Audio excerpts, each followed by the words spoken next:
Hey there, my name is Cameron. Welcome to Beyond the Parallax Effect. This is Lesson 4. In this lesson, you will learn how to create this second scene based on the 2.5D technique. The principles learned in this scene can carry across to more advanced setups, so let's dive in and get started. To create this scene, begin in Photoshop. Duplicate the layer 3 times. Rename the bottom layer Original, the top layer Hand, the next layer Light, and finally the last layer Background. Use the Quick Selection tool to select the hand and refine. Because the hand somewhat blends into the dark background, the selection does not need to be perfect. Imperfections will be hidden by the dark background. Click on Select and Mask to feather the edges. Create a new layer mask on the hand layer. Select the light with the Quick Selection tool and create another layer mask. Next, select the clone brush and paint away the hand from the background.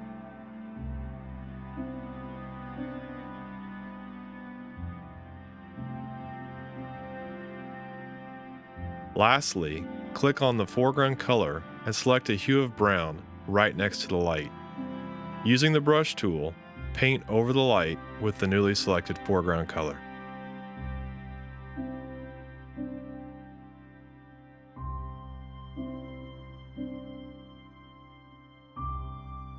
Import the Photoshop file into After Effects and select Retain Layer Size.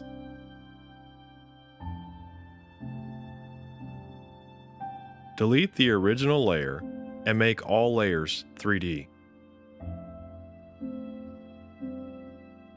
Position the hand away from the background and set a keyframe.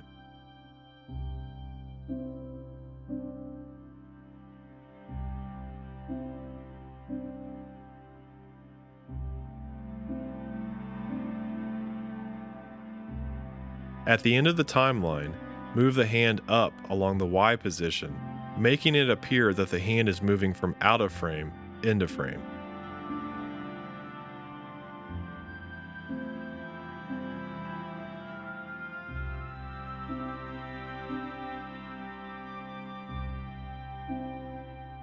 Position the background layer back in Z-space. Move it back enough to really create some dimension separation between the background, light, and foreground hand. The foreground hand could use some more separation on the Z-axis. Select both keyframes and move one of the sets of keyframes further forward in Z. Because both keyframes are selected, both keyframes should move together without disrupting the animation. Keyframing the light with a very slight move on the Y-axis will make it appear to have more dimension separation from the box it sits in. This is a very subtle move, but adds to the overall parallax. Be aware of light positioning so that it still hides the cloned box in the background. Again, select both keyframes of the hand and reposition.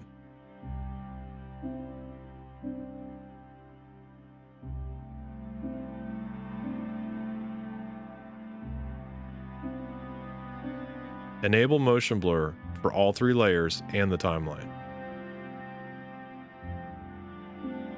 Create a new 35mm camera. I prefer the one-node camera for simple movements like this scene. Set a keyframe on the X rotation and slightly tilt the camera down. Move to the end of the timeline and slightly tilt the camera up. This slight camera rotation on the X axis brings a little more motion to the parallax effect.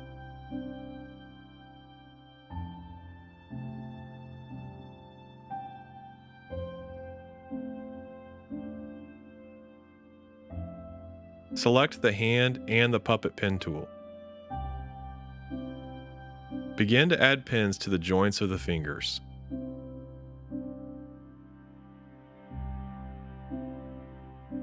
Set keyframes and start to push and pull the hand pins until the hand motion looks believable.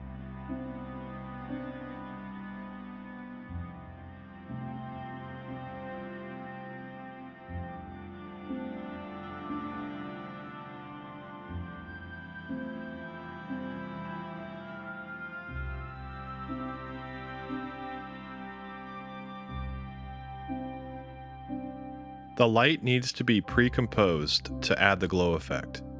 If the light layer was imported as document size versus layer size, this step would not need to happen. Add the glow effect found under Stylize, Glow. The glow radius needs to be substantially increased to give off the effect of a bright light.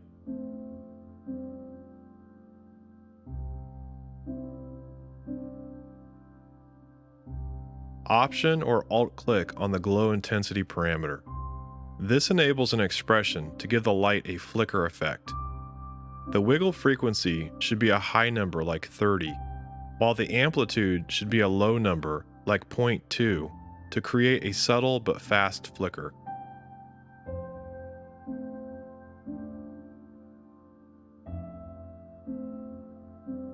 Select the comp in the project window and hit the return key on the keyboard.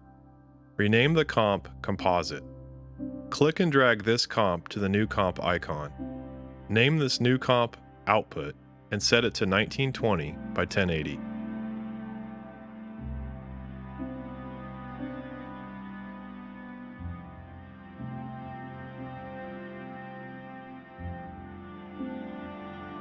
Scale the composite comp down.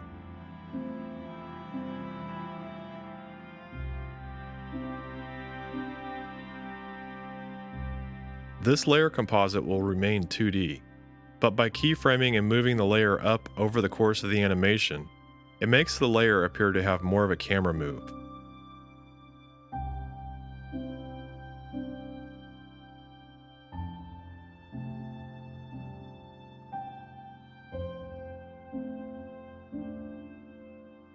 Selecting the word position selects all keyframes so that they can be moved in a group without disrupting the animation.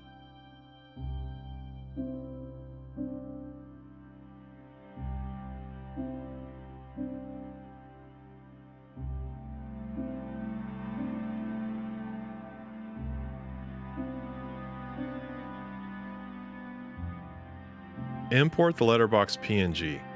At this point, the animation could be considered done. The movement and overall composition look nice. I chose to add an additional look to the composite with the Red Giant plugin suite Universe. This is a relatively cheap plugin suite that is chock full of useful plugins and is used sparingly throughout this series. Check it out if you're not familiar with the plugins. There is a free trial. Add a new adjustment layer, duplicate it twice, and name accordingly. Each adjustment layer shown here is named according to the plugin that is used on that layer.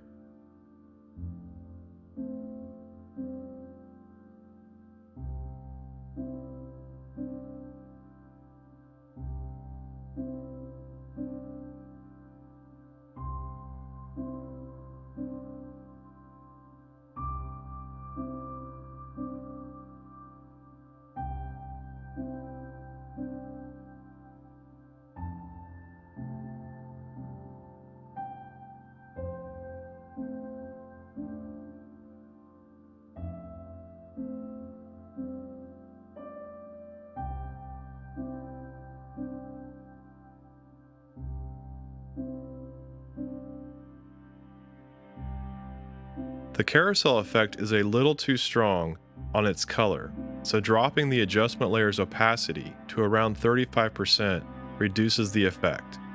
The color effect is more subtle, but still effective.